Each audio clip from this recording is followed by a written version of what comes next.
Theme 2: Kings, Farmers and Towns, Early States and Economics, c. 600 BC to 600 CE. There were several developments in different parts of the subcontinent during the long span of 1500 years following the end of the Harappan civilization. This was also the period during which the Rig Veda was composed by people living along the Indus and its tributaries. Agricultural settlements emerged in many parts of the subcontinent, including North India, the Deccan Plateau, and parts of Karnataka.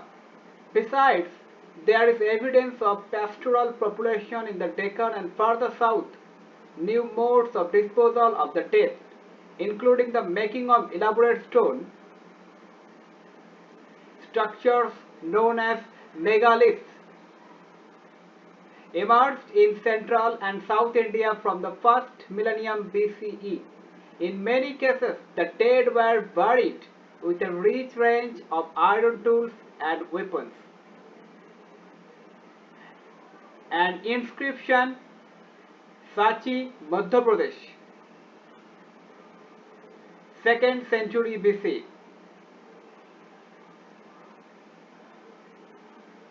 From the 6th century BC, there is evidence that there were other trends as well. Perhaps the most visible was the emergence of early states, empires, and kingdoms.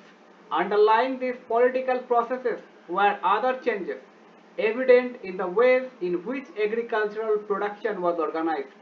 Simultaneously, new towns appeared almost throughout the subcontinent. Historian attempts to understand these developments by drawing on a range of sources: inscription, text, coins, and visual materials. As we will see, this is a complex process. You will also notice that these sources do not tell the entire story. Epigraphy is a study of inscription. 1. Princeps and Piyadashi. Some of the most momentous development in Indian epigraphy took place in the 1830s. This was when James Princeps, an officer in the Mint of the East India Company, deciphered Brahmi and Kharasti, two scripts used in the earliest inscriptions and coins. He found that most of these mentioned a king referred to a Piyadasi, meaning pleasant to behold. There were a few inscriptions which also referred to the king as Ashoka, one of the most famous rulers known from Buddhist texts. This gave a new direction to investigation into early Indian political history, as European and Indian scholars used inscription and text composed in a variety of languages to reconstruct the lineage of major dynasties that had ruled the subcontinent. As a result, the broad contours of political history were in place by the early decades of the 20th century. Subsequently, the scholars began to shift their focus to the context of political history, investigating whether there are connections between political changes and economic and social development. It was soon realized that while there were links, these were not always simple or direct.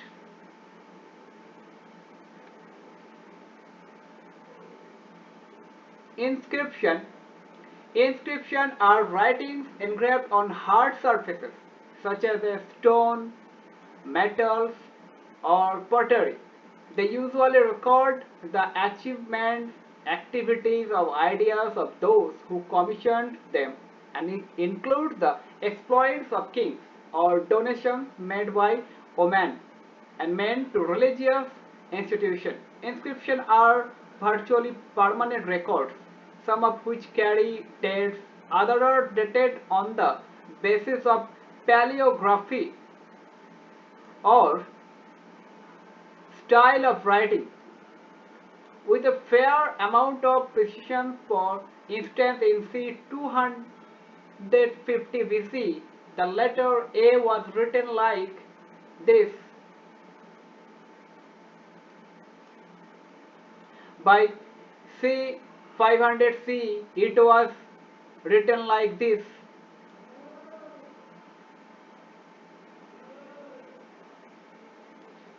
The earliest inscriptions were in Prakrit, a name for language used by ordinary people.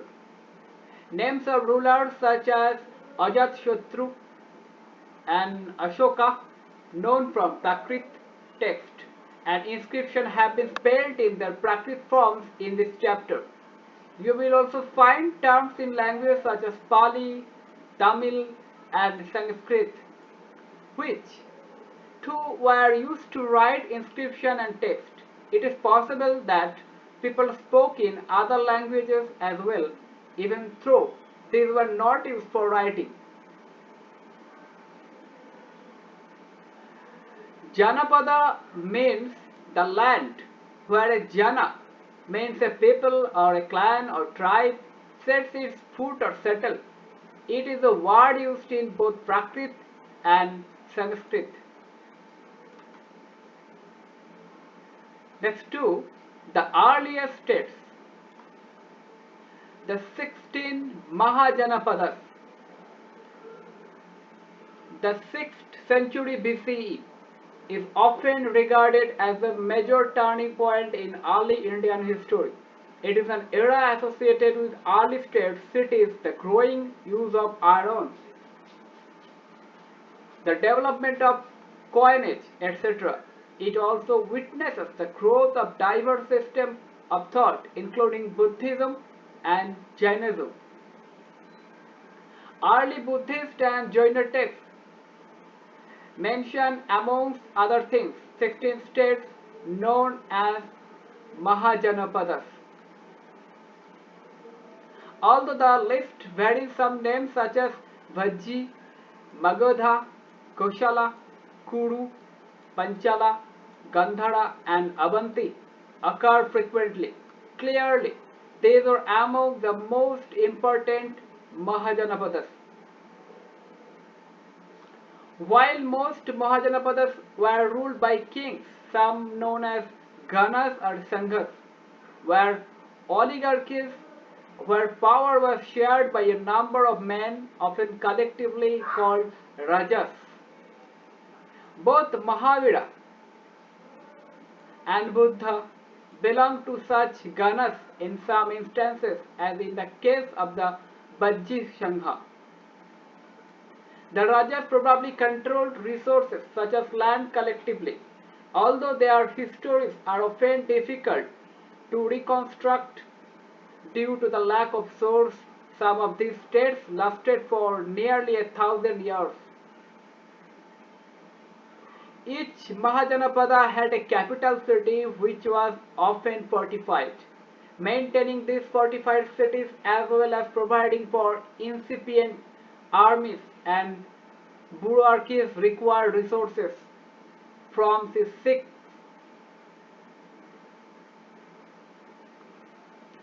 century BC onward, Brahmanas began composing Sanskrit texts known as Dharmasutras. This laid down norms for rulers as well as for other social categories, who were ideally expected to be Kshatriyas.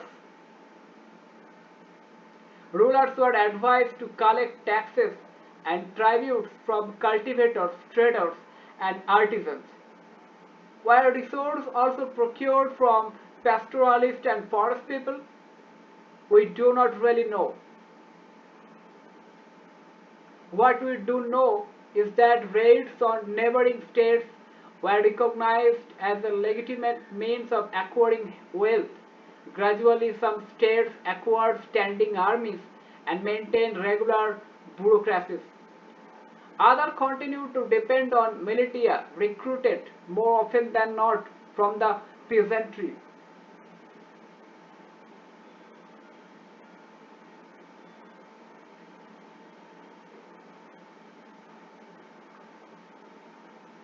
Map 1 early states and their capitals: Cambodia, Pushkalavati, Gandhara, Taxila, Indraprastho, Ahitshatra, Kuru, Panchala, Shursena, Mathura, Matsya, Kaushambi, Sravasti, Koshala, Kashi, Varanasi, Vatsa, Malla, Kushinagara, Bajji, Briji, Vaishali, Magadha, Rajgir, Ango, Champa, Bango, Chedi, Abanti, Ujjaini, Asmaka. This is Arabian Sea and Bay of Bengal. Which were the areas where states and cities were most densely clustered? Comment this. Oligarchy refers to a form of government where power is exercised by a group of men. The Roman Republic, about which was read last year, was an oligarchy in spite of its name.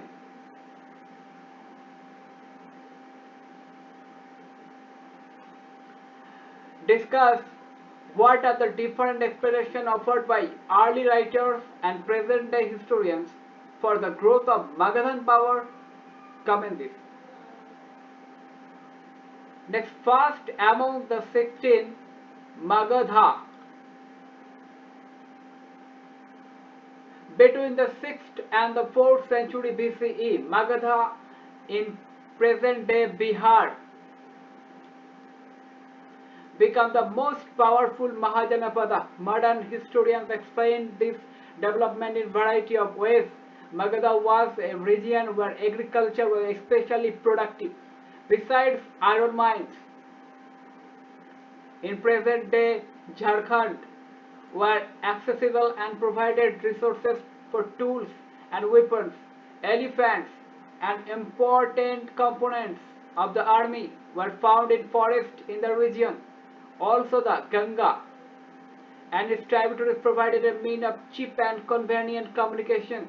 However, early Buddhist and Jaina writers who wrote about Magadha attribute its power to the policies of individuals, ruthlessly ambitious kings of whom Bimbisara, Ajatashattu, and Mahapadmananda are the best known, and their minister who helped implement their policies. Initially, Rajagaha, the Prakrit name of the present-day Rajgir in Bihar, was the capital of Magadha. Interestingly, the old name means house of the king. Rajgaha was a fortified settlement located amongst hills. Later in the 4th century BCE, the capital was shifted to Pataliputra, present-day Patna, commanding routes of communication along the Ganga. Fortification walls of Rajgir. Why were these walls built? Comment this.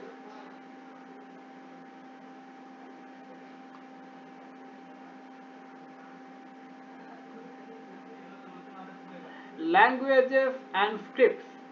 Most Ashokan inscriptions were in the Prakrit language, while those in the northwest of the subcontinent were in Aramaic and Greek. Most Prakrit inscriptions were written in the Brahmi script. However, some in the northwest were written in the Kharosthi. The Aramaic and Greek script were used for inscription in Afghanistan. An early empire. The growth of Magadha culminated in the emergence of the Mauryan Empire. Chandragupta Maurya, who founded the empire c. 321 BC, extended control as far northwest as Afghanistan and Balochistan. And his grandson Asoka, arguably the most famous ruler of early India, conquered Kalinga, present-day coastal Odisha. Finding out about Mauryas. Historians have used a variety of sources to reconstruct the history of the Mauryan Empire. This includes archaeological finds, especially sculpture, also valuable are contemporary works such as the account of Megasthenes, a Greek ambassador to the court of the Chandragupta Maurya, which survive in fragments.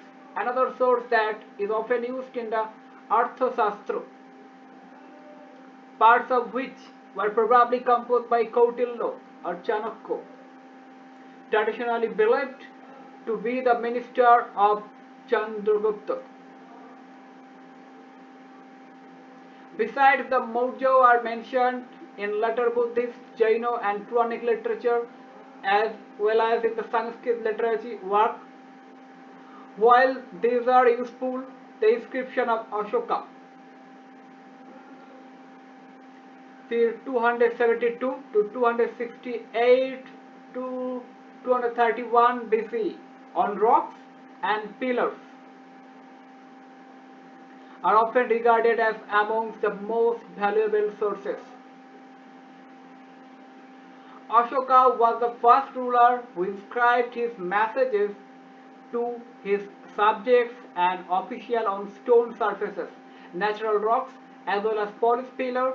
He used the inscription to proclaim what he understood to be Dhamma. This included respect towards elders, generosity towards Brahmanas, and these who renounced worldly life, treating slaves and servants kindly, and respect for religions and tradition other than one's own.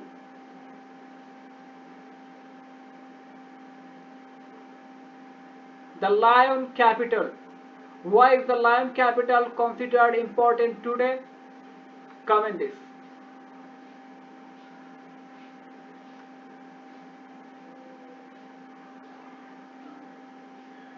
Administering the empire. There were 5 major political centers in the empire: the capital Pataliputra and the provincial center of Taxila, Ujjaini, Toshali and Subarnagiri, all mentioned in Ashokan inscription. If we examine the content of this inscription, we find virtually the same message engraved everywhere, from the present-day northwest frontier provinces of Pakistan to Andhra Pradesh, Odisha and Uttarakhand in India.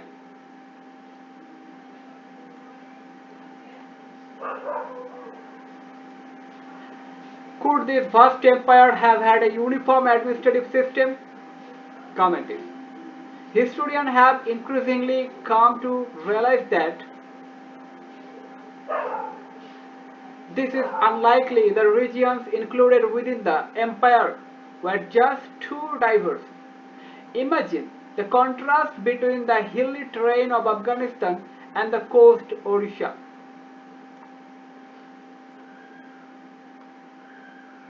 It is likely that administrative control was strongest in areas around the capital and the provincial centers.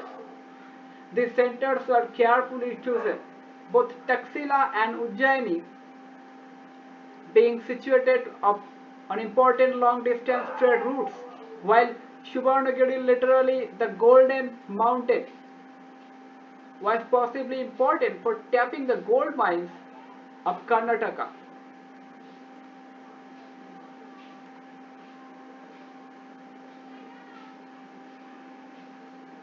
Map 2. Distribution of Ashokan inscription.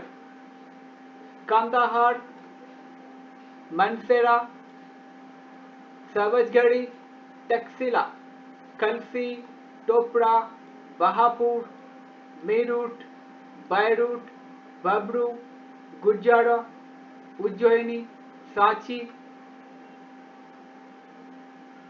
Nigali Sagar,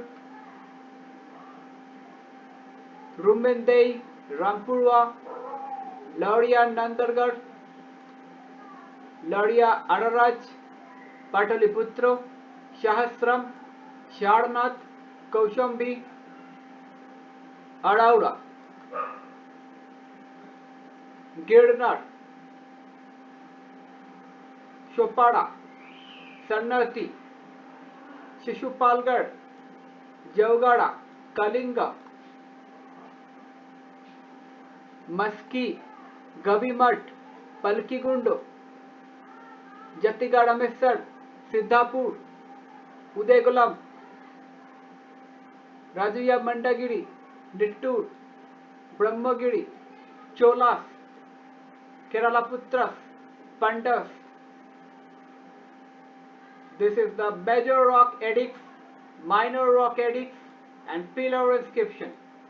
This is Arabian Sea, Bay of Bengal. Could rulers have engraved inscription in areas that were not included within their empire? Comment this.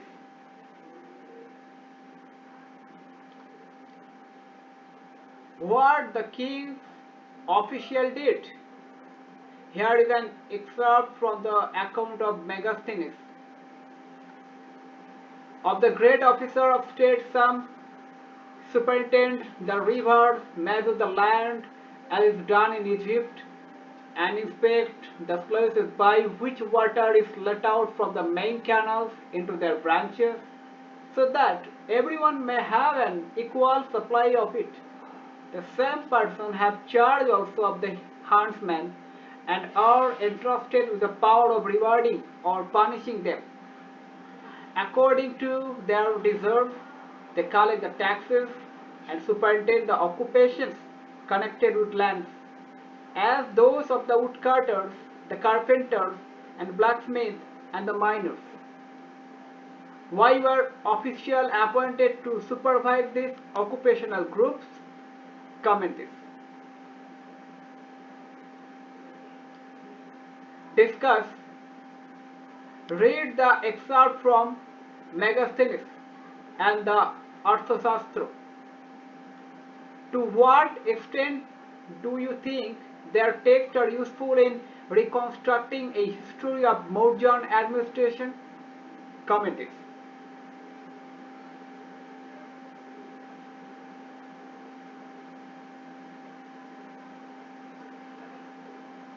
Communication along both land and riverine routes was vital for the existence of empire. Journeys from the center to the provinces could have taken weeks, if not months. This meant arranging for provision as well as protection for those who were on the move. It is obvious that the army was an important means for ensuring the latter. Megasthenes mentioned as a committee with 6 subcommittees for coordinating military activity. Of this, one looked after the navy, second managed the transport and provision, the third responsible for foot soldiers, the fourth for horses, the fifth for chariots, and the sixth for elephants. The activities of the second subcommittee were rather varied, arranging for bureaucrats to carry equipment, procuring food for soldiers, and fodder for animals, the recruiting servants and artisans to look after the soldiers. Ashoka also tried to hold this empire together by propagating Dhamma, the principle of which, as we have seen, were simple and virtually universally applicable. This, according to him, would ensure the well-being of people in this world and the next. Special officer known as the Dhamma Mahamatto were appointed to spread the message of Dhamma. How important was the empire? When historians began reconstructing early Indian history in the 19th century, the emergence of the Mauryan Empire was regarded as a major landmark. India was then under colonial rule and was part of the British Empire. 19th and early 20th century Indian historians found the possibility that there was an empire in early India, both challenging and exciting. Also, some of the archaeological finds associated with the Mauryas, including stone sculpture,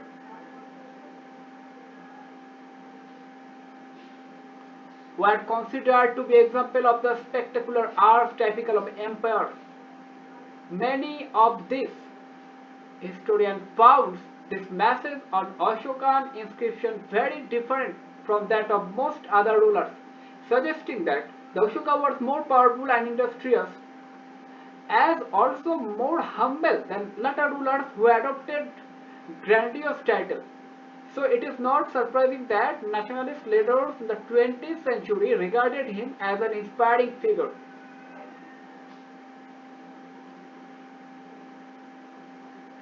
Yet, how important was the Mauryan Empire? It lasted for about 150 years, which is not a very long time in the vast span of the history of the subcontinent. Besides, if you look at map 2, you will notice that the empire did not encompass the entire subcontinent, and even within the frontiers of the empire, control was not uniform. By the 2nd century BC, new chiefdoms and kingdoms emerged in several parts of the subcontinent. Capturing elephant for the army. The Arthashastra lays down many details of administrative and military organization. This is what it says about how to capture elephant. Guards of elephant forest assisted by those who rear elephant, those who enchain the legs of elephant, those who guard the boundaries, those who live in forest, as well as by those who nurse elephants. Shall with the help of 5 or 7 female elephants to help in tethering wild ones, trace the whereabouts of herds of elephants by following the course of urine and dung left by elephants.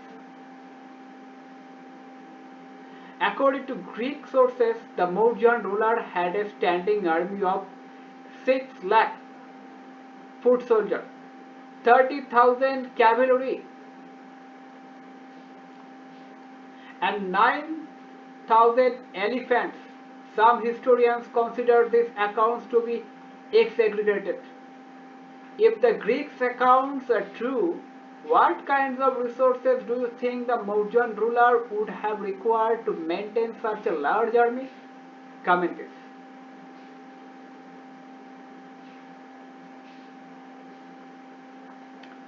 For new notions of kingship, chiefs and kings in the south.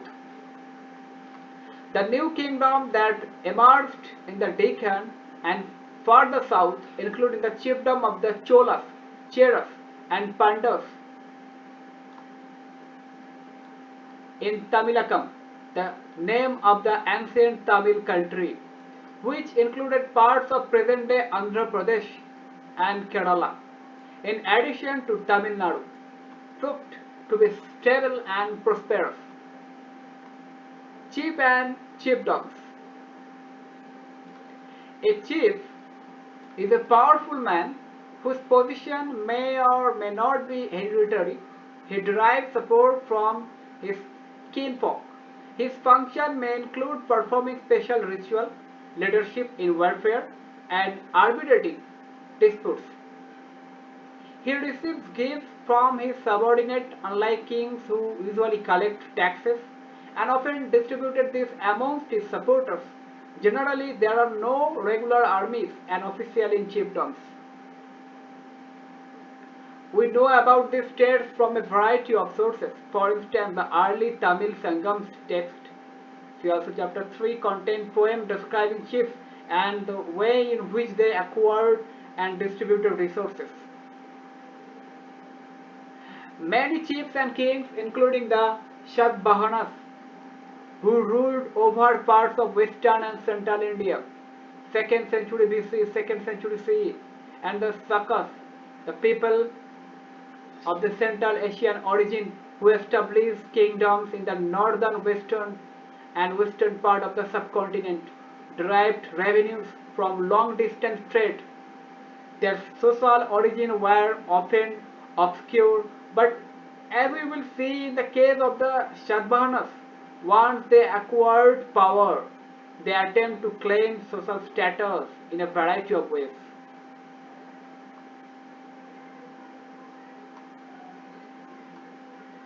The Pando chiefs Senguttuvan visit the forest. This is an excerpt from the Silapadikadam, an epic written in Tamil. When he visited the forest, people came down the mountain singing and dancing. Just as the defeated showed respect to the victorious king, so did they bring gifts: ivory, fragrant roots, fans made of the hair of deer, honey, sandalwood, red ochre, antimony, turmeric, cardamom, pepper, etc.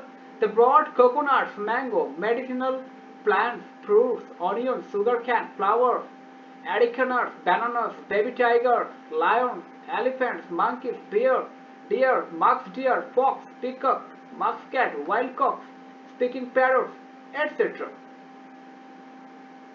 Why did people bring these gifts? What would the chief have used this for? Comment this.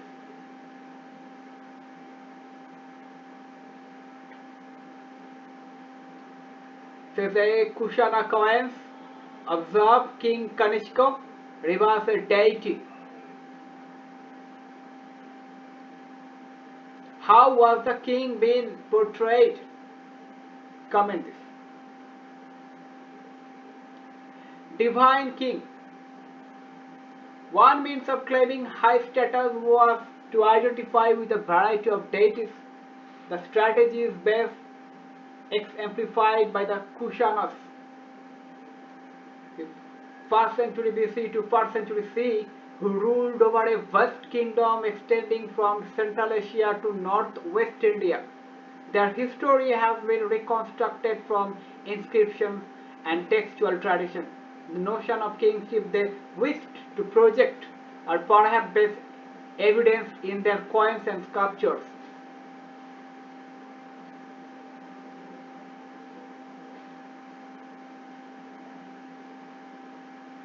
Colossal statues of Kushana rulers have been founded installed in a shrine at Mat near Mathura, means Uttar Pradesh.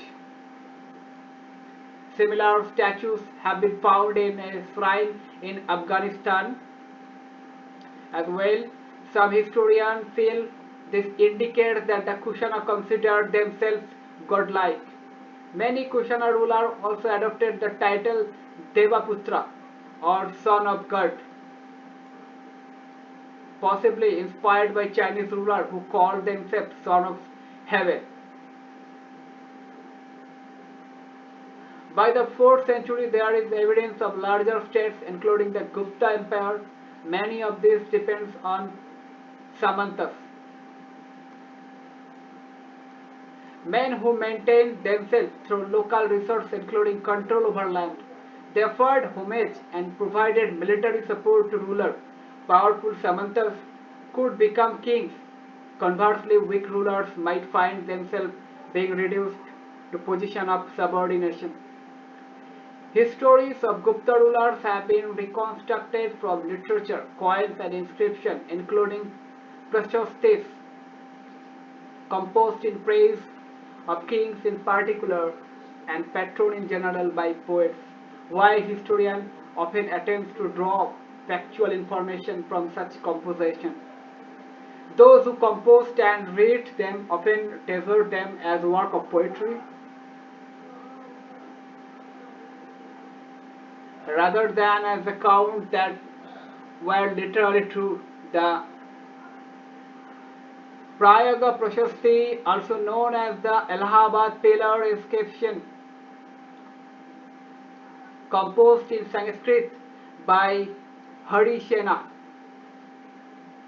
the court poet of Samudragupta, arguably the most powerful of the Gupta rulers, 4th century, is a case in point.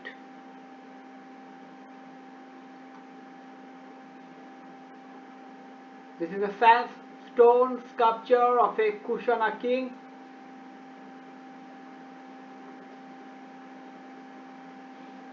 What are the elements in the sculpture that suggest that this is an image of a king? Comment this. In praise of Samudragupta. This is an excerpt from the Prayaga Prashasti. He was without an antagonist on earth. He, by the overflowing of the multitude of his many good qualities, adorned by hundreds of good actions, has wiped off the fame of other kings with the soles of his feet. He is Purusha, the supreme being, being the cause of the prosperity of the good and the destruction of the bad. He is incomprehensible. He is one whose tender heart can be captured only by devotion and humility. He is possessed of compassion. He is the giver of many hundred thousands of cows. His mind has received ceremonial initiation for the uplift of miserable, the poor, the forlorn, and the suffering. He is resplendent and embodied kindness to mankind. He is equal to the gods, Kubera, the god of wealth,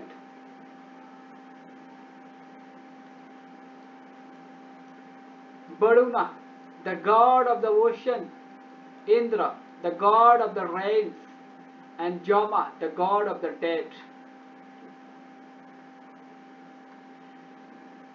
Discuss, why do you think kings claim divine status? Comment this. The Shudrasana means beautiful lake in Gujarat. Find Girnar on map 2. The Shudrasana lake was an artificial reservoir. We know about it from a rock inscription, 2nd century CE, in Sanskrit, composed to record the achievements of the Shaka ruler Rudradaman.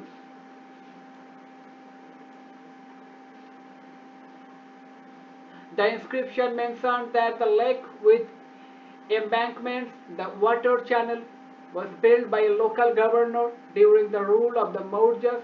However, a terrible storm broke the embankments and water gushed out of the lake. Rudradaman, who was then ruling in the area, claimed to have got the lake repaired using his own resources, without imposing any tax on his subjects. Another inscription on the same rock, 5th century, mentioned how one of the rulers of the Gupta dynasty got the lake repaired once again. Why did rulers make arrangement for irrigation? Comment this. Transplantation is used for paddy cultivation in areas where water is plentiful. Here seeds are first broadcast. When the saplings have grown, they are transplanted in waterlogged fields. This ensures a higher ratio of survival of saplings and higher yields. 5. A changing countryside. Popular perceptions of kings. What did subjects think about their rulers? Obviously, inscriptions do not provide all the answers. In fact, ordinary people rarely left accounts of their thought and experience. Nevertheless, historians have tried to solve this problem by examining stories contained in anthologies such as the Jatakas and the Panchatantra. Many of these stories probably originated as popular oral tales that were later committed to writing. The Jatakas were written in Pali around the middle of the first millennium CE.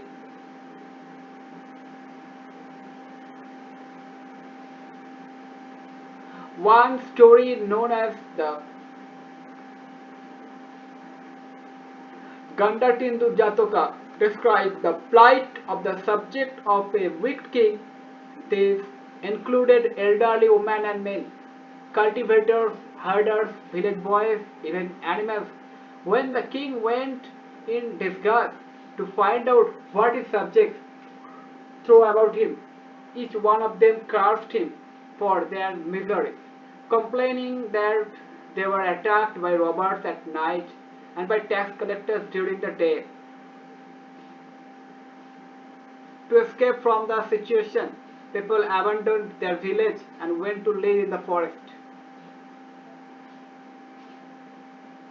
As this story indicates the relationship between a king and his subjects, especially the rural population, could often be strained.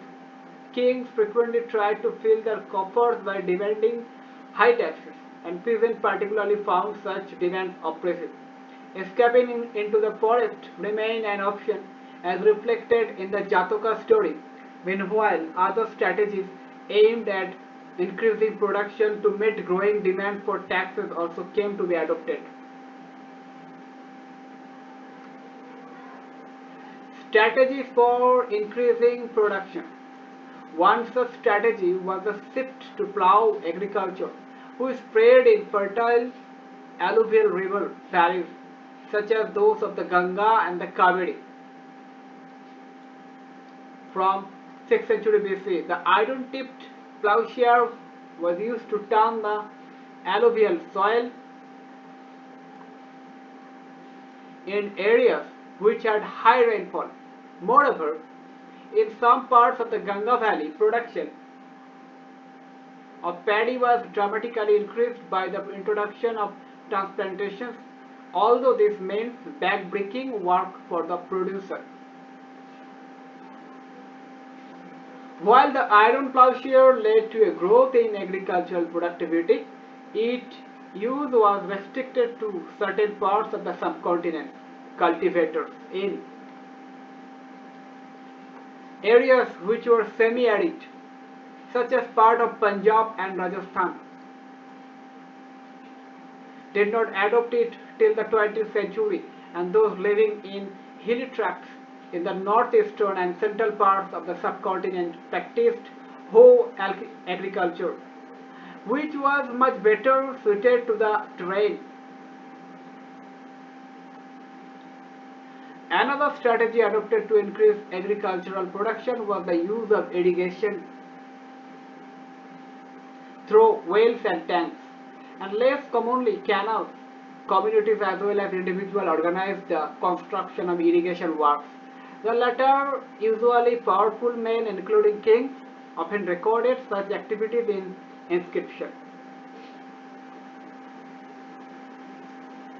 The importance of boundaries.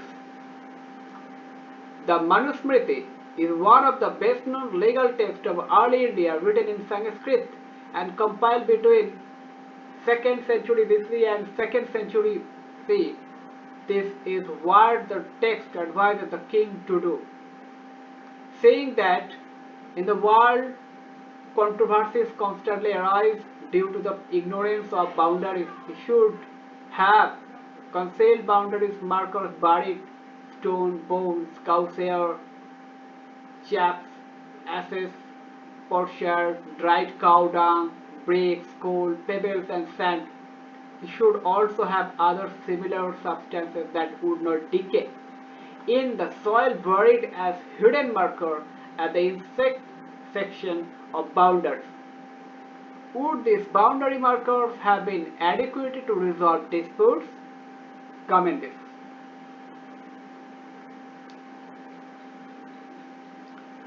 Differences in rural society.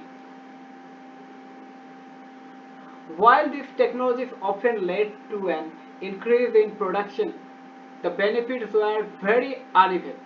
What is evident is that there was a growing differentiation amongst people engaged in agricultural stories, especially within the Buddhist tradition, referred to landless agricultural laborers, small peasants, as well as large landholders.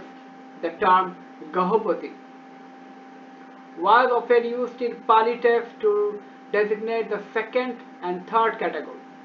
The large landholders as well as the village headman whose position was often hereditary emerged as powerful figures and often exercised control over other cultivators. Early Tamil literature, the Sangam text, also mentioned different categories of people living in the villages: large landowners or villars, plowmen or ujavar, and slaves or adimai. It is likely that these differences were based on differential access to land, labor, and some of the new technologies. In such a situation, questions of control over land must have become crucial, as these were often discussed in legal texts. Gahapati. A Gahapati was the owner, master of head of the household, who exercised control over the women, children, slaves, and workers who shared a common residence. He was also the owner of the resources, land, animals, and other things that belonged to the household. Sometimes the term was used as a marker of status for men belonging to the urban elite, including wealthy merchants.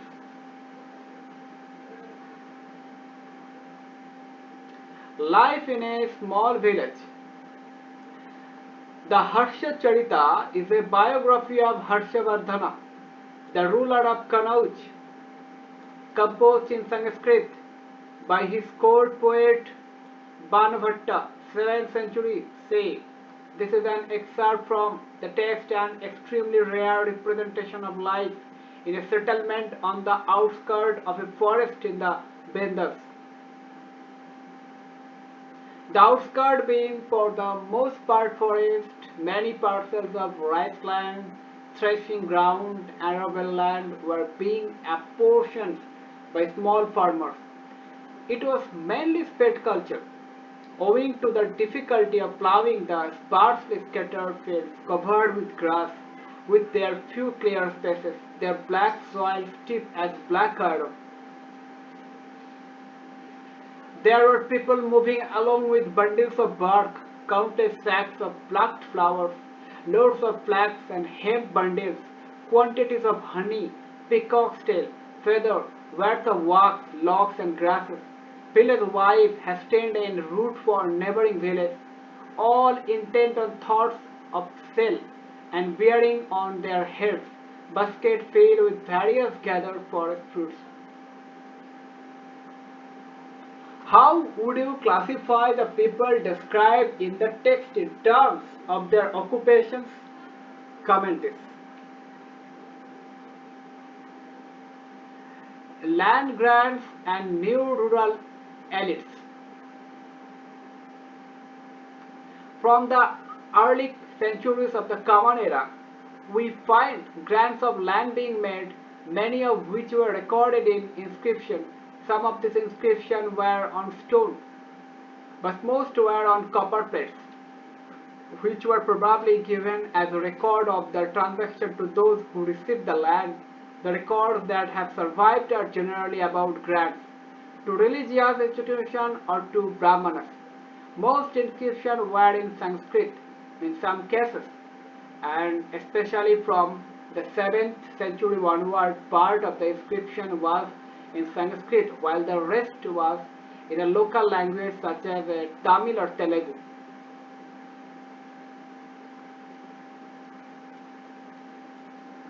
Let us look at one such inscription more closely.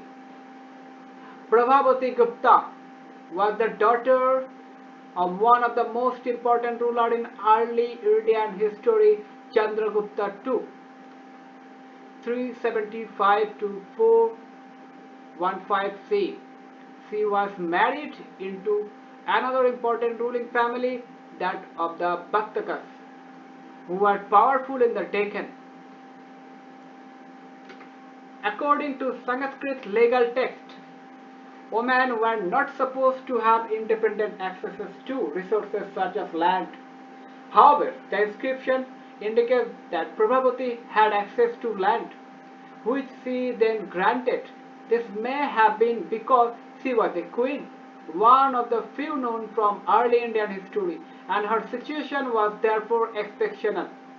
It is also possible that the provision of legal texts were not uniformly implemented. The inscription also gives us an idea about rural population. This included Brahmanas and peasants, as well as others who were expected to provide a range of produce to the king or his representatives. And according to the inscription, they would have to obey the new lord of the village and perhaps pay him all these dues. Land grants such as this one have been found in several parts of the country. There were regional variation in the sizes of land donated, ranging from small plots to vast stretches of uncultivated land, and the right given to Donis, the recipient of the grant. The impact of the land grants is a subject of heated debate among historians. Some feel that land grants are part of a strategy adopted by ruling lineage to extend agriculture to new areas. Others suggest that land grants were indicative of weakening political power.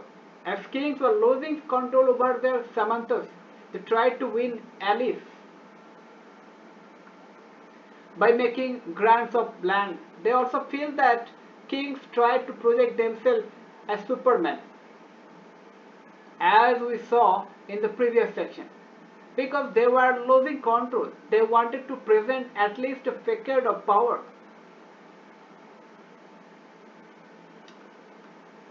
An agrahara was land granted to a brahmana who was usually exempted from paying land revenue and other dues to the king, and was often given the right to collect these dues from the local people. Prabhavati Gupta and the village of Danguna. This is what Prabhavati Gupta states in her inscription. Prabhavati Gupta commands the Grama Kutumbinas, householders or peasants living in the village, Brahmanas and others living in the village of Danguna.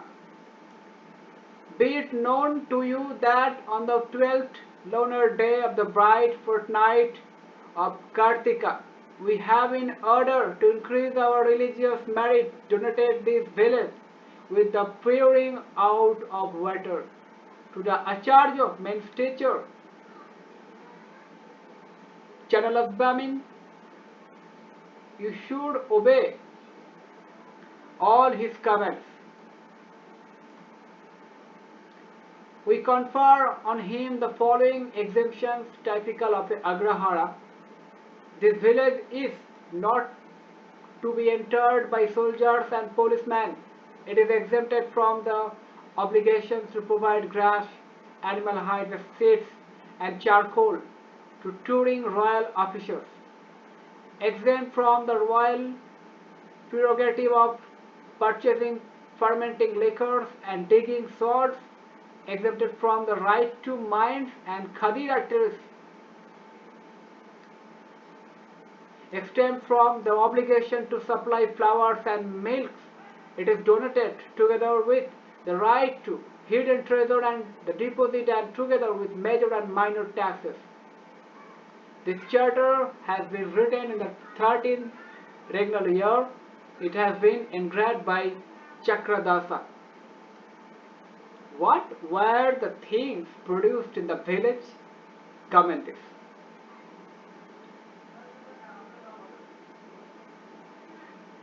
Discuss.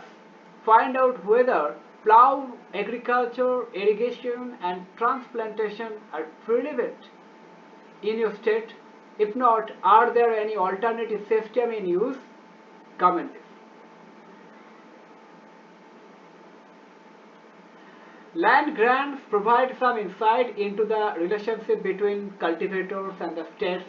However, there were people who were often beyond the reach of official at samantas, pastoralists, fisher folk, and hunter-gatherers, mobile or semi-sedentary artisans, and shifting cultivators. Generally, such groups did not keep detailed record of their lives and transactions.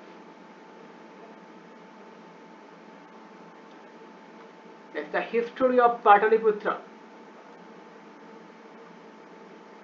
Each city had a history of its own. Pataliputra, for instance, began as a village known as the Pataligrama. Then in the 5th century BC, the Magadhan rulers decided to shift their capital from Rajgah to this settlement and renamed it. By the 4th century BC, it was the capital of the Mauryan Empire and one of the largest cities in Asia. Subsequently, its importance apparently declined when the Chinese pilgrim Zhuan Zhang visited the city in the 7th century CE. He found it in ruins and with a very small population. 6. Towns and trade. New cities. Let us retrace our steps back to the urban centers that emerged in several parts of the subcontinent from 6th century BC. As we have seen, many of these were capitals of Mahajanapadas. Virtually all major towns were located along routes of communication, some such as Pataliputra were on riverine routes, others such as Ujjaini were along land routes, and yet others such as Puhar were near the coast from where sea routes began. Many cities like Mathura were bustling centers of commercial, cultural and political activity. Urban population, elite and craftspersons.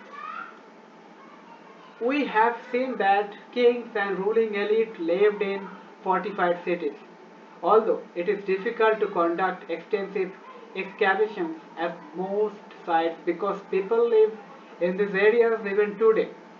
Unlike the Harappan cities, a wide range of artifacts have been recovered from them. This includes fine pottery bowls and dishes with a glossy finish known as northern black polished ware, probably used by rich people, and ornaments, tools, weapons, vases, figurines made of a wide range of materials: gold, silver, copper, bronze, ivory, glasses, silk, and terracotta. The gift of an image. This is a part of an image from Mathura. On the pedestal is a Prakrit inscription mentioning that a woman named Nagapiya, the wife of the goldsmith Sobhanika, named Dharmaka, installed this image in a shrine.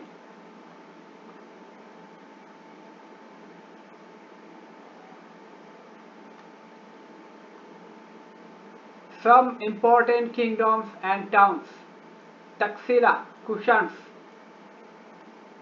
Kanauj, Mathura, Sarvasti, Varanasi, Kaushambi, Vaisali, Pataliputra, Rajgir, Mahasthan, Chandraketugarh, Guptas,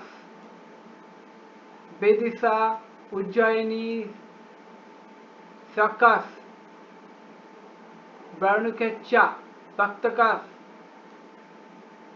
Paithan, Sopada, Shishupalgarh, Sadvahanas, Dharnakataka, Kodumanal, Puhar, Cholas, Cheras, Pandavas, Arabian Sea, Bay of Bengal. Were there any cities in the region where the Harappan civilization flourished in the 3rd millennium BC? Comment this. By the 2nd century BC, we found short votive inscription in a number of cities. This mentions the name of the donor and sometimes specify his her occupation as well. They tell us about people who lived in towns, washing folks, weavers, scribes, carpenters, potters, goldsmiths, blacksmiths, officials, religious teachers, merchants, and kings. Sometimes guilds and swains, organizations of the craft producer and merchants, are mentioned as well. These guilds probably procured raw materials, regulated production, and marketed the finished product. It is likely that craftspersons used a range of iron tools to meet the growing demands of urban elites. Votive inscriptions record gifts made to religious institutions.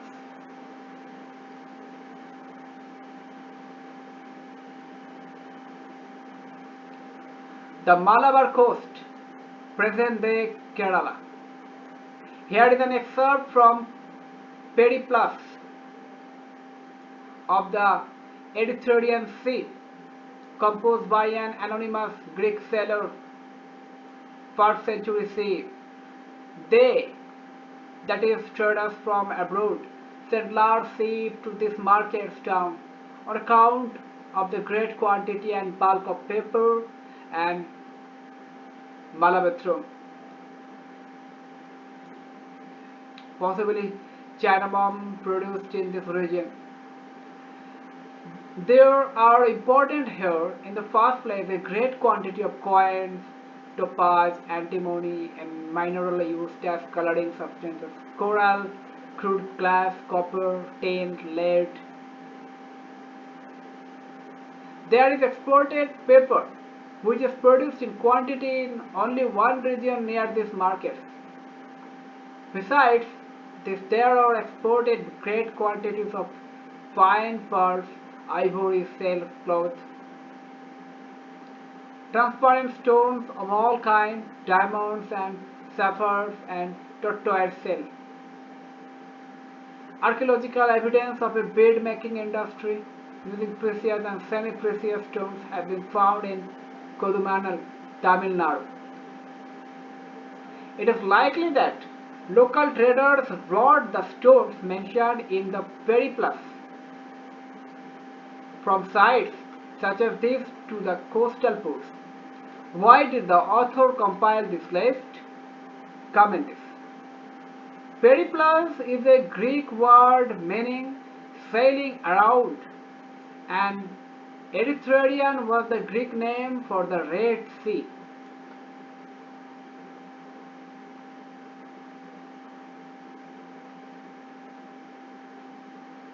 Trade in the subcontinent and beyond. From the 6th century BC, land and river routes crisscrossed the subcontinent and extended in various directions, overland into Central Asia and beyond, and overseas, from ports that dotted the coastline, extending across the Arabian Sea to East and North Africa and West Asia, and through the Bay of Bengal to Southeast Asia and China. Rulers often attempted to control these routes, possibly by offering protection for a price.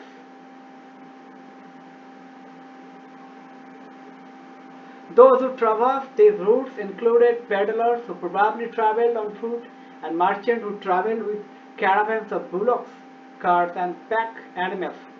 Also, there were seafarers whose ventures were risky but highly profitable. Successful merchants designated as Masathuvan in Tamil and Sethis and Sattavahas in Prakrit could become enormously rich.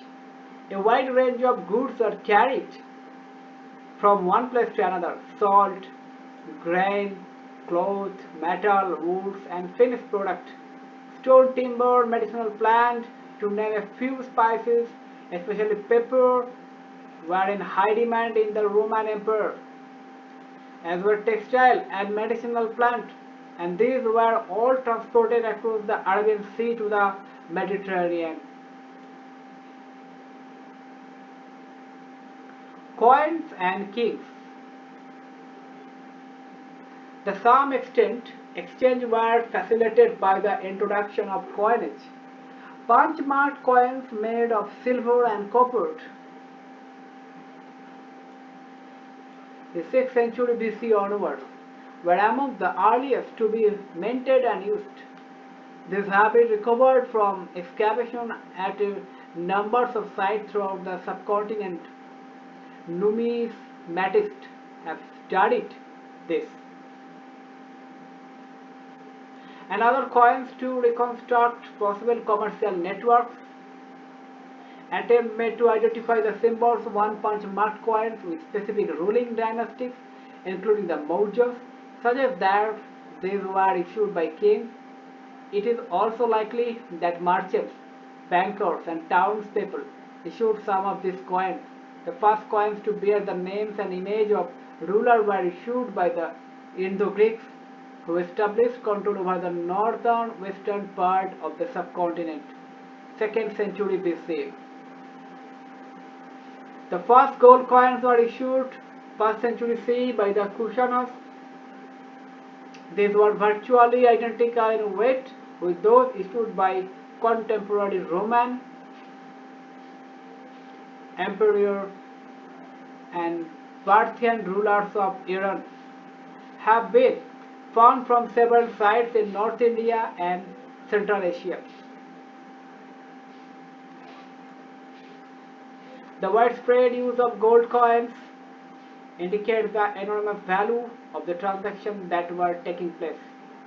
Besides, hoards of Roman coins have been found from archaeological sites in South India. It is obvious that networks of tradition were not confined within political boundaries such South India was not part of the Roman Empire, but there were close connections through trade.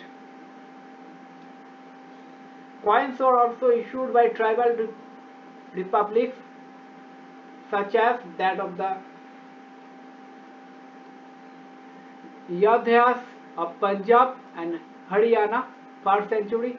Archaeologists have unearthed several thousand copper coins issued by the Yodhyas, points to the latter's interest and participation in economic exchanges.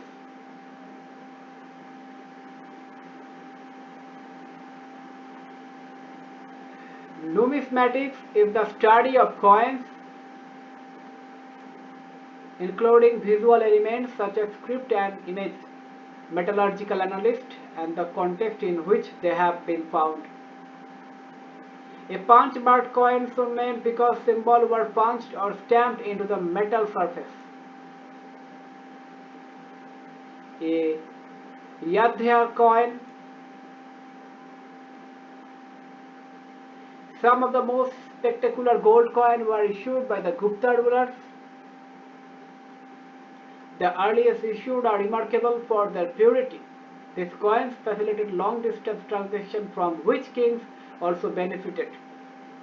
From the 6th century CE onwards, coins of gold, copper, coin tapers off. Does this indicate that there was some kind of an economic crisis? Historians are divided on this issue. Some suggest that with the collapse of the Western Romanian Empire, long distance trade declined, and this affected the prosperity of the state, community, and region that had benefited from it.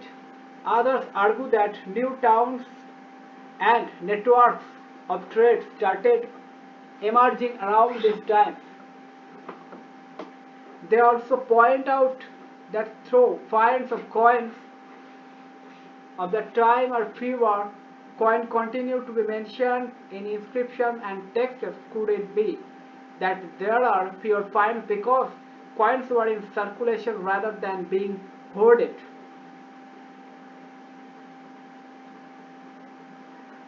A Gupta coin.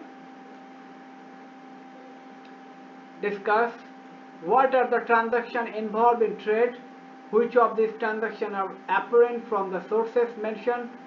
Are there any that are not evident from the sources? Comment this.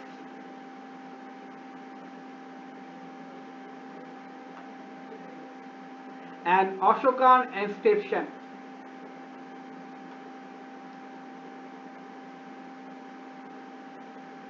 Ashokan Brahmi with Devanagari equivalent.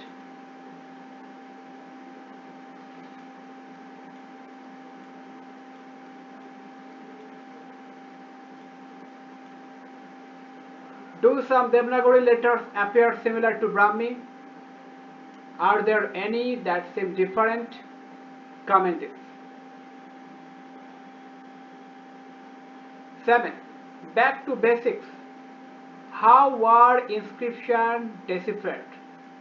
So far, we have been studying excerpts from inscription amongst other things. But how do historians find out what is written on them? Deciphering Brahmi. Most scripts used to write modern Indian languages are derived from Brahmi. The script used in most Ashokan inscriptions from the late 18th century, European scholars aided by Indian Pandits worked backwards from contemporary Bengali and Devanagari. The scripts used to write Hindi manuscript comparing their letters with older specimens. Scholars who studied early inscriptions sometimes assume these were in Sanskrit, although the earliest inscriptions were in fact in Prakrit. It was only after decades of painstaking investigation by several epigraphists that the James Prinsep was able to decipher Ashokan Brahmi in 1838. How Kharosthi was read?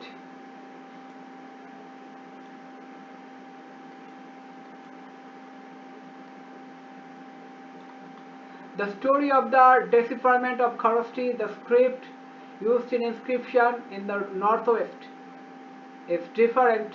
Here finds of coins of Indo-Greek kings who ruled over the area 2nd per centuries BC have facilitated matters. These coins contain the names of kings written in Greek and Kharosthi script.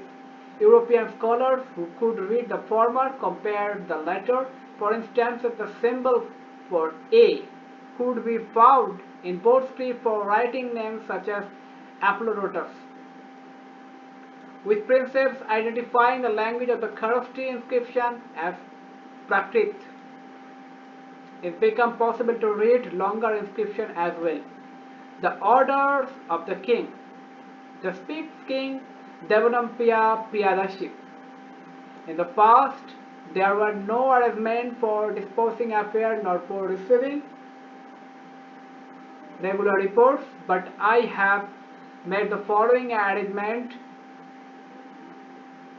Prativedakas should report to me about the affair of the people at all times, anywhere, whether I am eating, in the inner apartment, in the bedroom, in the cow pen, being carried, possibly in the palanquin, or in the garden. I will dispose of the affairs of the people everywhere.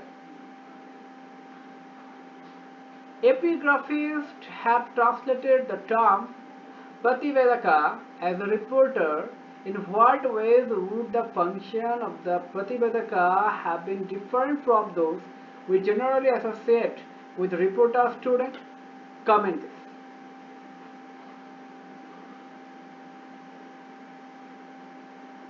Historical evidence from inscription. To find out how epigraphists and historical work, let us look at two Ashokan inscriptions more closely. Note that the name of the ruler Ashoka is not mentioned in the inscription. What is used instead are titles adopted by the ruler Devanampiya, often translated as beloved of the gods and Piya the sea. or pleasant to behold.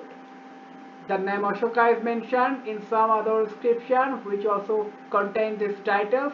After examining all these inscriptions and finding that they match in terms of content, style, language and paleography, epigraphists have concluded that they were issued by the same ruler. You may also have noticed that Ashoka claimed that the earlier ruler had no arrangement to receive reports. If you considered the political history of the subcontinent prior to Ashoka, do you think this statement is true? Historians have to constantly assess statements made in inscription to judge whether they are true, valuable, and exaggeration. Did you notice that there were words within brackets? Epigraphists sometimes add this to make the meaning of sentence clear.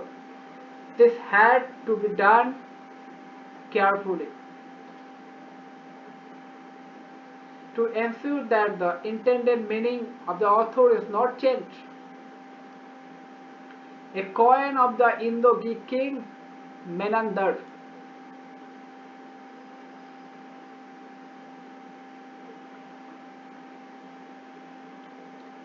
The anguish of the king. When the king Devanampiya Piyadashi had been ruling for 8 years, the country of the Kalingas, present-day coastal Odisha, was conquered by him. 150,000 men were deported, 100,000 were killed, and many more died. After that, now that the country of the Kalingas has been taken, Devanampiya is devoted to an intense study of Dhamma, to the love of Dhamma, and to instructing the people in Dhamma. This is the repentance of Devanampiya on account of his conquest of the country of the Kalingas. For this is considered very painful and deplorable by Devanampiya that while war is conquering an unconquered country, slaughter, death, and deportations of people take place there. Discuss. Look at map 2 and discuss the location of Ashokan inscription. Do you notice any patterns? Comment this.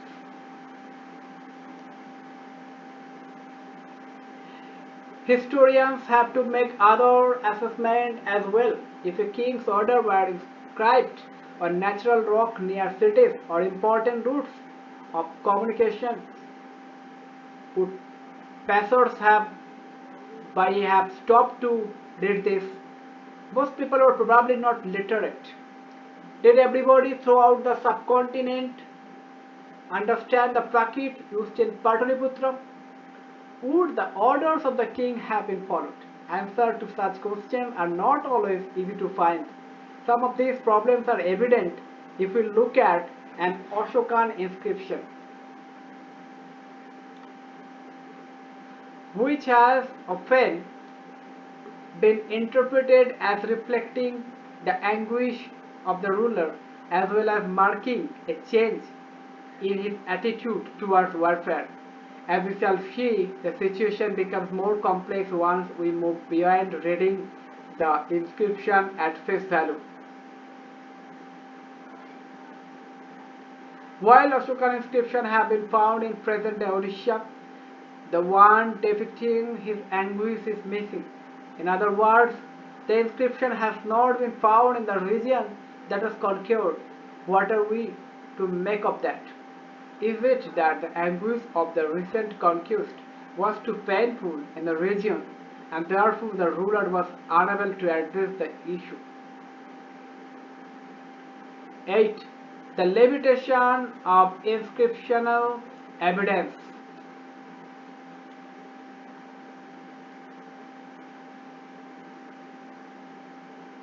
By now, it is probably evident that there are limits to what epigraphy can reveal.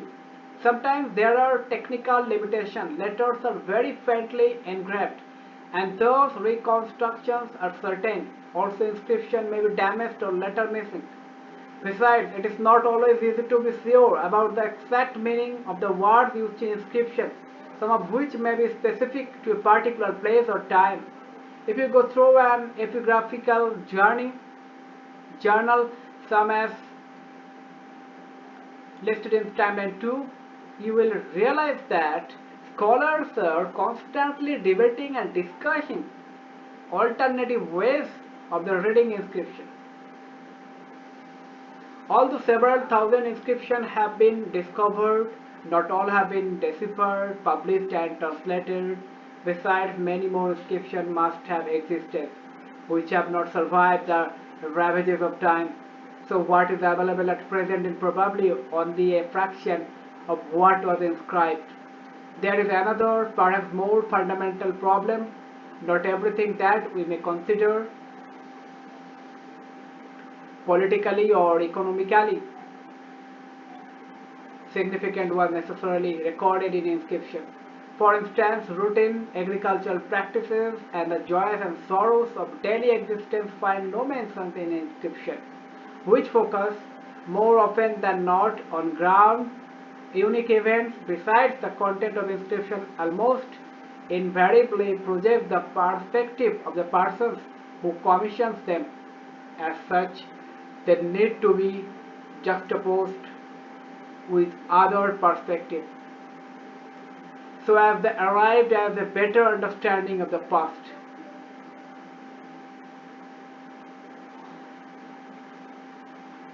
Thus, epigraphy alone does not provide a full understanding of political and economic history. Also, historians often question both old and new evidence. Scholars in the late 19th and early 20th centuries were primarily interested in the histories of kings. From the mid-20th century onwards, issues such as economic change and the ways in which different social groups emerged have assumed far more importance. Recent decades have seen a much greater preoccupation with histories of marginalized groups. This will probably lead to fresh investigations of old sources and the development of new strategies of analysis. A copper-plated inscription from Karnataka, 6th century CE.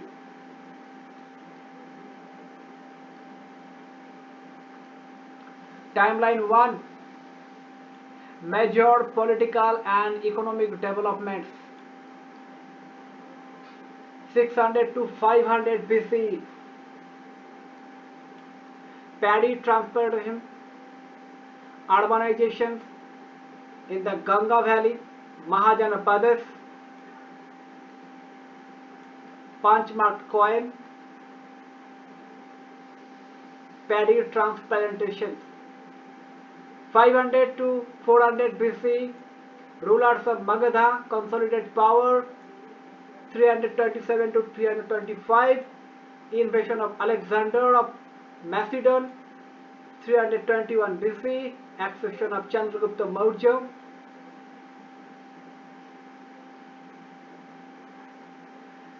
272 or 268 to 231, reign of Ashoka. 185 BC, end of the Mauryan Empire. 200 to 100 BC, Indo-Greek rule in the northwest, Cholas, Cheras and Pandavas in South India, Satavahanas in the Deccan.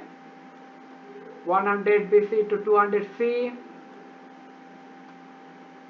Saka, people from Central Asia, rulers in the northwest, Roman trade, gold coinage.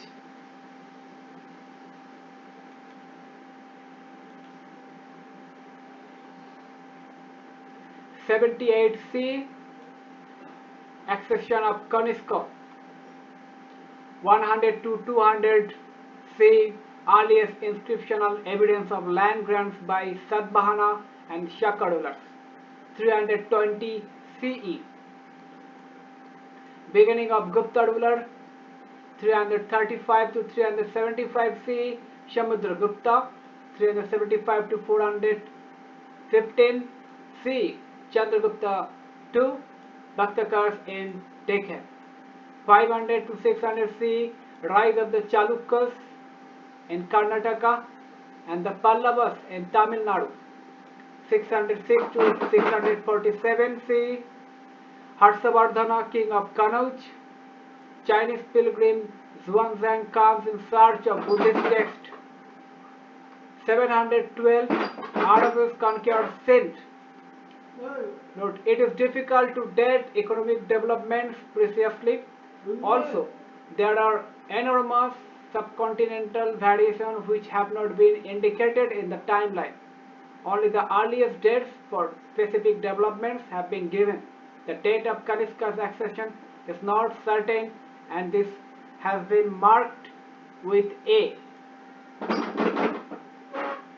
Timeline 2, major advances in epigraphy. 18th century. 1784, founding of the Asiatic Society, Bengal. 19th century. 1810s, Colin Mackenzie collects over 8,000 inscriptions in Sanskrit and Dravidian language. 1838, decipherment of Ashokan Brahmi by James Prinsep. 1877, Alexander Cunningham publishes a set of Ashokan inscriptions. 1886, first issue of Epigraphia Carnatica, a journal of South Indian inscription. 1888, first issue of Epigraphia Indica. 20th century, 1965 to 66, NCERT publishes Indian Epigraphy and Indian Epigraphical Glossary.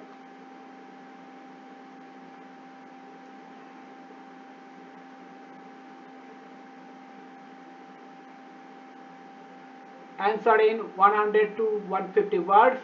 Comment this. Write a short essay about 500 words on the following. Comment this. Map work, project of anyone.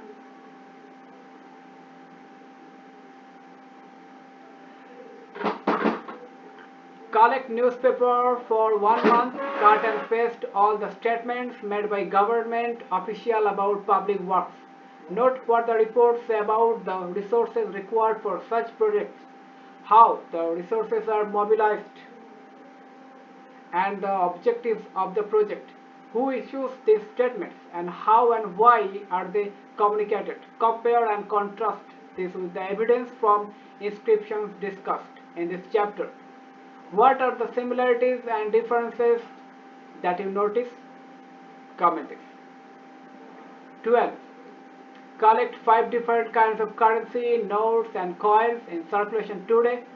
For each one of these, describe what is seen on the obverse and the reverse, the front and the back. Prepare a report on the common features as well as the differences in the terms of pictures, scripts and languages, size, shapes, any other element that you find significant. Compare this with these coins shown in the chapter discussing the material used, the techniques of minting, the visual symbols and their significance and the possible function that coins may have had.